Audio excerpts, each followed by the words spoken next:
Selamat siang, saudara.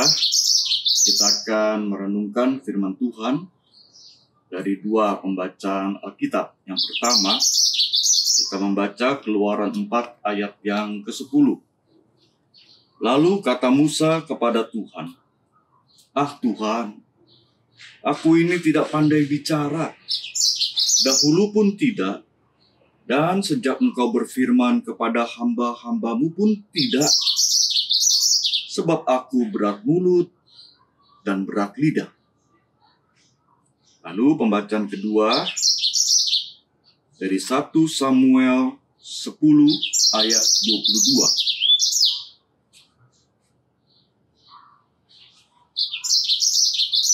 Sebab itu ditanyakan pula lah kepada Tuhan, "Apa orang itu juga datang kemari?"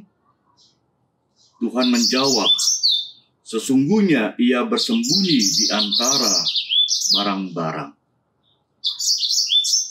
Saudara, kenapa harus saya?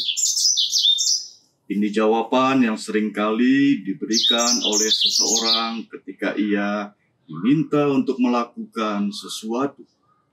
Kenapa harus saya? Saudara, kita tidak dilahirkan sama. Ada yang memiliki banyak kesanggupan, ada yang sedikit. Ada yang punya kemampuan tinggi dan ada yang rendah. Perbedaan ini berasal dari Tuhan dan bukan merupakan kesalahan. Saudara, pada umumnya kita yang berkemampuan sedikit dan rendah seringkali merasa minder. Kita merasa tidak seberuntung orang lain, atau merasa tidak dapat melakukan seperti yang dilakukan oleh orang lain. Dan bahkan, tidak sedikit orang yang karena mindernya menghindari panggilan pelayanan dan menolak tanggung jawab yang lebih besar.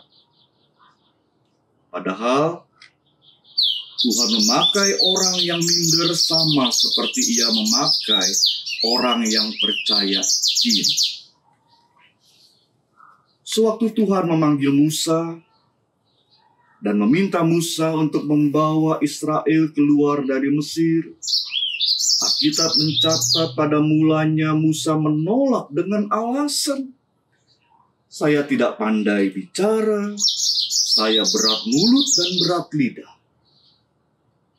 Tapi yang menarik, saudara, Tuhan menjawab penolakan Musa itu dengan mengatakan, "Siapakah yang membuat lidah manusia? Siapakah yang membuat orang bisu atau tuli? Yang membuat orang melihat atau buta? Bukankah aku ini Tuhan?" Saudara, Tuhan ingin mengutus Musa melakukan pekerjaannya, tapi Musa menampik sebab ia merasa minder, ia merasa tidak punya kemampuan cukup untuk melakukan tugas itu. Namun saudara, jawaban Tuhan menegaskan bahwa Tuhan tahu kondisi Musa.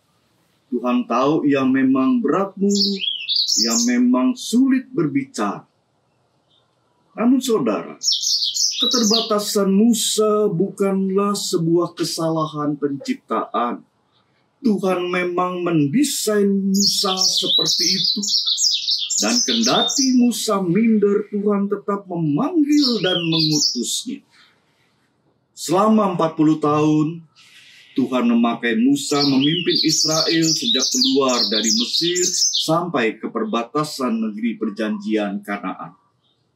Rasa minder Musa tidak menghalangi Tuhan memanggil dan memakai dia, dan keterbatasan Musa tidak merintangi Musa akhirnya untuk melaksanakan dan menggenapi pekerjaan Tuhan. Saudara, seperti Musa, Saul pun demikian. Sewaktu Tuhan menetapkan pilihannya kepada Saul untuk menjadi raja Israel, Saul menjadi takut, ia malah lari dan bersembunyi di antara barang-barang. Tapi Tuhan, saudara, sekali lagi tidak mengurungkan niatnya untuk memanggil Saul dan menetapkannya menjadi raja. Tuhan memakai Saul yang minder. Musa dan Saul sama-sama merasa minder, dan keduanya dipakai Tuhan untuk menjadi pemimpin umat. Sejarah kehidupan dan kepemimpinan dua tokoh besar ini dikisahkan di dalam Alkitab dengan beberapa catatan yang menarik untuk kita simak. Yang pertama, Musa dan Saul memiliki perbedaan yang sangat kontras. Musa adalah seorang pemimpin yang sedikit bicara tapi banyak berbuat. Sedangkan Saul adalah kebalikannya. Dia banyak bicara tapi sedikit berbuat. Dan pada akhirnya kita dapat melihat bahwa Musa melakukan begitu banyak hal buat Tuhan, sedangkan Saul tidak. Musa menggunakan kesempatan sebaik-baiknya untuk kepentingan Tuhan dan umat, sedangkan Saul mencari-cari kesempatan untuk mempertahankan kepentingan pribadi dan kekuasaannya. Yang kedua, Musa jauh lebih banyak taat ketimbang tidak taat, sedangkan Saul lebih banyak tidak taat daripada taat. Apa yang Tuhan perintahkan Musa kerjakan. Sebaliknya apa yang Tuhan perintahkan Saul tidak kerjakan. Rasa minder Musa tidak menghalangi ketaatannya kepada Tuhan.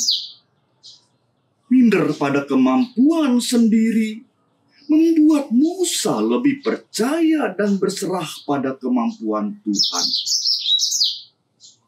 Dan yang ketiga, saudara, Musa memiliki kebesaran hati meletakkan tampuk kepemimpinannya dan menyerahkannya kepada orang yang bukan anaknya sendiri, yaitu Yosua. Sebaliknya, Saul tidak siap. Mati-matian ia menolak pilihan Tuhan atas Daud, sebab ia menginginkan putranya Yonatan untuk menggantikannya sebagai raja Israel. Saul memonopoli kekuasaan, tapi Musa mendelegasikan dan mempercayakan tanggung jawabnya kepada orang lain. Apa yang bisa kita renungkan, saudara? Meski kadang-kadang kita merasa minder dan tidak mampu, kita bisa belajar dari Musa. Peliharalah takut akan Tuhan, dan pupuklah kerendahan hati. Karena Tuhan dapat memakai kita yang seringkali minder selama kita takut kepadanya dan mengikutinya dengan penuh kerendahan hati. Terimalah saudara pemberian Tuhan dengan penuh syukur. Jangan membanding-bandingkan diri dan jangan menuding-nuding diri sendiri, apalagi menuding orang lain. Amsal 15 ayat 33 mengingatkan, takut akan Tuhan adalah didikan yang mendatangkan hikmat dan kerendahan hati mendahului kehormatan. Tuhan memberkati kita semua. Setialah menjalankan tanggung jawab kita sebagaimana Tuhan percayakan pada kita. Amin. Kita berdoa. Bapa, kami bersyukur kalau Tuhan memberikan kepercayaan dan kesempatan untuk kami berbuat sesuatu, merawat kehidupan, dan kami juga bisa ambil bagian di dalam melayani Tuhan melalui pelayanan kami di tengah kehidupan ini. Melayani warga gereja dalam kehidupan berjemaat, melayani anggota keluarga dan juga sesama yang ada dan tinggal bersama dalam kehidupan kami. Terima kasih ya Bapa di surga, kiranya Engkau terus memampukan dan menolong kami agar hidup kami menjadi berkat bagi banyak orang. Dalam Yesus kami bersyukur. Amin.